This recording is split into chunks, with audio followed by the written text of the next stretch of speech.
लक्ष्मी द्वार खोल मु भितर को जीवी ना आज श्रीमंदिर द्वार बंद कहीं प्रिय मो पर तुम स्वामी इहकाल परकाल देवता जहाँ को दिने न देखले रही पारनी मो कथा मान द्वार खोलिया दासी मान को आज्ञा दियो बड़ भाई और भौणी को नहीं मौसी घर को यात्रा कल सेते मते सांगरे नेलनी मु कौन तुमर केही नुहे मो कथा टिके भाबिलनी जे मुही रुद्ध प्रसाद भितरे किपरि थिबी तेणु द्वार खोलिबार कौनसी प्रश्न उठु नाही मु कोन करबी कह बड़ भाई सांगरे थिले पुनी से हेउचन तुमर देड़सुर भाई मो ही देड़सुर को सहित यात्रा करिवा कोन शोभनीय हेई थांता एही विराट श्रीमंदिर रुद्ध प्रासाद भितर 10 दिन धरी एकाकी बसी गुमुरी गुमुरी कांदुथिली व्यस्त विव्रतरे मो मन आउट पाउट हेउथला बगड़ा चाउलर अन्न और कलम शाग खाई जीवन बंचेछि हेले तुमे सेठारे 60 पौटी उपभोग करुथुल सेतेबेले कोन तुमर ए लक्ष्मी कथा मने पडु नथिला रोष छाड़ प्रिय मानव अभिमान भूली श्रीमंदिर द्वार खोली दियो नवदिन यात्रार क्लांति रे मोर शरीर अथय और अधीर होई पडुछि देहर शदबिंदु सते जेपरि नदीर धार परि बहि जाउछि आउ बाहर छिड़ा है मते लोकलज्जा दिया नहीं द्वार खोली दियो तुमे कोटी कोटी भक्तंकर मौड़मणि सेथिपई बड़ दंडरे भक्त मानक गहणरे शंख मृदंग घंट घंटा करताळर सुमुधर ध्वनिरु ताळे ताळे हली दोहली नाच करुथुल भक्त मानक पाखरे पाई मो कथा संपूर्ण रूपे भूली जाइथिल जाओ से भक्त मानक सहित गुंडीचा मंदिर रे रही केली करिवो श्रीमंदिर रे से केली मंडपर स्थान नुहे जे जेते बेले इच्छा आसीबो एवं जेते बेले इच्छा जीवो देवी आउ केते समय मते बाहर अपेक्षा करइबो मानो तेज देखिलो मु तुम पई कोन उपहार आनी छी थाउ थाउ तुमर उपहार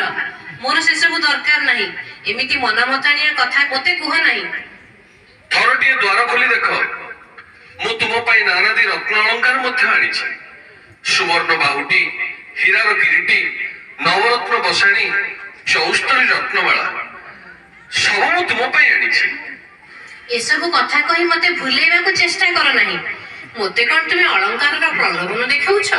मु परा लक्ष्मी ऐश्वर्यर रानी मु सारा संसार रे धन लक्ष्मी रूपे पूजा पाए पुणी मोर पिता रत्नाकर जहांकर अछि अमाप रत्नर भंडार मोते पुणी तुमे धन रत्नर प्रलोभन देखाउछ जमा द्वारा खोलिबि नाही लक्ष्मी मोर प्राणर प्रिय मानव अभिमान छाड़ थरटिए द्वार खोली देख मु किपरि अवस्था अछि हां आउ मु तुम पई रसगोला मध्य आनी छी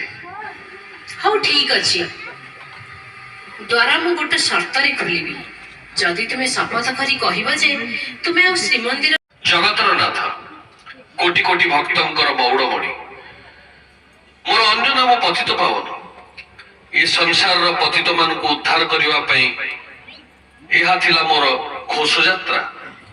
तुमे जेपरि भक्तर प्रार्थना रे मुग्ध होई श्रीमंदिर छाड़ी जाति धर्म वर्ण निर्विशेष रे आचांडाल ब्राह्मण समस्त घर को जाई समस्त को अनुग्रहित कर ठीक सही परी मु तमर सही आदर्श को कार्यान्वित करिवा पई एही नवदिन यात्रा करिछि मु तुमर 10 क्षमा करिवा पई प्रतिज्ञा नैछि जेतेबेले तुमे कोन मोर ए छोटिया अनुरोध को रक्षा करिवो कि एहा पर जदि तुमे अबुझा हे द्वार न खोलिबो मु पुणी थरे मोर से जन्मवेदी श्री गुंडीचा घर को फेरी जीवी हेले श्री गुंडीचा यात्रा बंद करि परिबि भाईना बलभद्र एकथा सुनिले कोन भाबिबे सुनो बहु ठाकुराणी मो सान भाई को आउ हिनी मानी न करी ताको श्रीमंदिर भीतर को पाछोटी आनो एबे रोष मान अभिमान सब को परित्याग करी द्वार खोली दियो तुमको कथा देखि पारिबो केते ठाणी रे तुमे मन मोहि नियो मु भासे थरो बात पड़िबे कि परी आस भीतर को आस दासी द्वार खोली दियो मो प्राणर देवता मो महाप्रभु को भीतर को पाछोटी आनो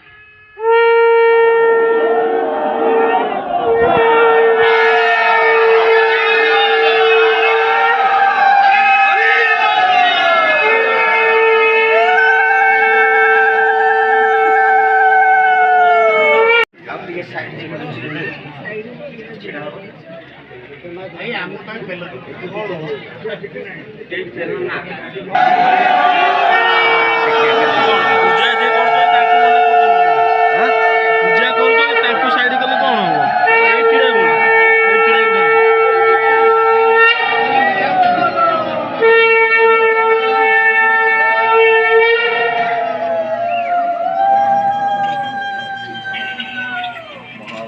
ଜଗନ ଏଇଟା ଧରିବ ସେପଟେ ପକେଇଲେ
तुम्हें ताको उठे जाना